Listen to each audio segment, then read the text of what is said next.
Diskualifikasi Prabowo Gibran imbas putusan DKPP. Oleh Petrus Celestinus, Koordinator TPDI dan Perekat Nusantara.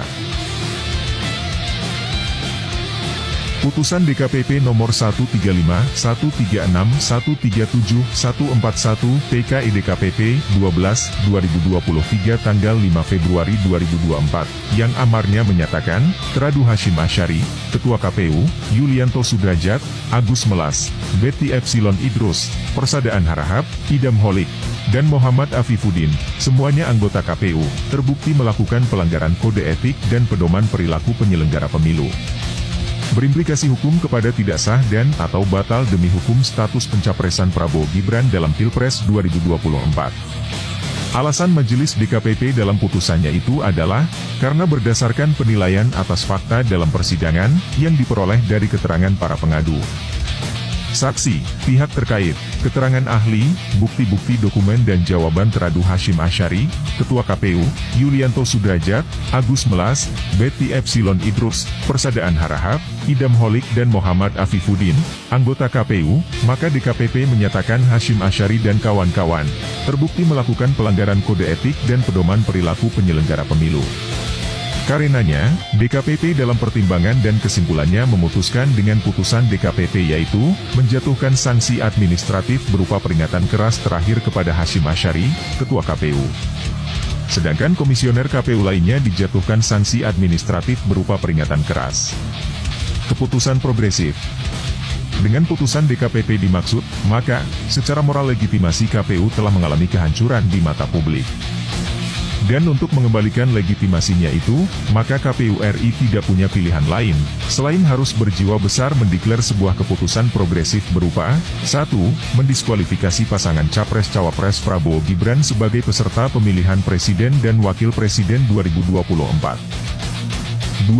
Memerintahkan Partai Koalisi Indonesia Maju, KIM, mengajukan calon pengganti Capres-Cawapres atau pemilihan Presiden 2024, tanpa Prabowo Subianto dan Gibran Rakabuming Raka, karena berbagai pelanggaran etik, hukum dan konstitusi. Termasuk merujuk kepada putusan nomor 99 PU 21/2023 dan putusan MKMK nomor 2 MKMK L ARLTP 10/2023. 3.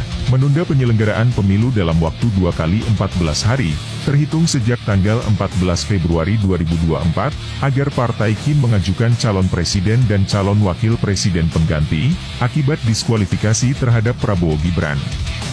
Tidak layak cawapres. Pendiskualifikasian oleh KPU RI, karena putusan DKPP menempatkan Gibran menjadi cawapres, yang dalam memperoleh tiket dari KPU melalui perbuatan melanggar hukum dan melanggar etika. Sehingga tidak layak, tidak pantas, dan tidak sepatutnya menjadi cawapres 2024 mendampingi Prabowo. Alasan hukumnya sangat kuat. Karena keputusan KPU menetapkan Gibran sebagai cawapres bertentangan dengan etika dan pedoman perilaku penyelenggara pemilu, yang menurut Undang-Undang Nomor 30/2014 tentang Administrasi Pemerintahan, dinyatakan sebagai perbuatan melanggar hukum oleh pejabat pemerintah, karena melanggar asas-asas umum pemerintahan. Putusan DKPP ini harus dikawal pelaksanaannya, agar bermanfaat bagi perbaikan terhadap prinsip demokrasi, kedaulatan rakyat, dan konstitusi yang dilanggar, sejak nepotisme dibangun Jokowi, serta dengan memperhatikan opini publik yang berkembang.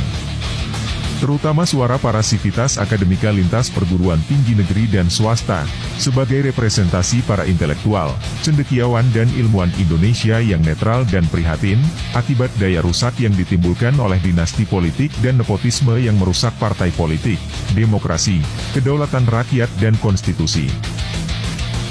Kawal putusan DKPP. Oleh karena itu, putusan DKPP nomor 135, 136, 137 dan 141, PKE, DKPP 12/2023 dimaksud, harus dikawal pelaksanaannya oleh rakyat. Karena KPU RI patut diduga berada dalam cengkeraman dan kendali kekuasaan dinasti politik dan nepotisme Jokowi, sehingga berhasil mengubah orientasi politik komisioner KPU, bahkan seluruh ASN, menuju sikap politik monoloyalitas, pada kepentingan dinasti politik dan nepotisme Jokowi. Kekuatan sivitas akademika lintas kampus semakin hari berkembang dan bertambah terus, sebagai kekuatan representasi kaum cendekiawan, intelektual dan ilmuwan seluruh Indonesia, yang dalam posisi netral, semakin mengkristal, mendesak pemerintah Ceki Presiden Jokowi mengakhiri aksi dinasti politik dan nepotisme serta kembali ke jalan yang benar. Sebagaimana list nama-nama kampus, antara lain, Universitas Gadjah Mada UGM, Universitas Islam Indonesia UII, Universitas Negeri Hairun Ternate, Universitas Andalas Padang, UIN Sunan Kalijaga Yogyakarta, Forum Guru Besar dan Dosen, Universitas Lambung Mangkurat Unlam, Unika Atmajaya, Universitas Indonesia UI, Universitas Muhammadiyah Yogyakarta, Universitas Pajajaran Bandung, UIN Syarif Hidayatullah Jakarta, ITS Surabaya, Universitas Riau, Universitas Lampung Unila, dan lainnya.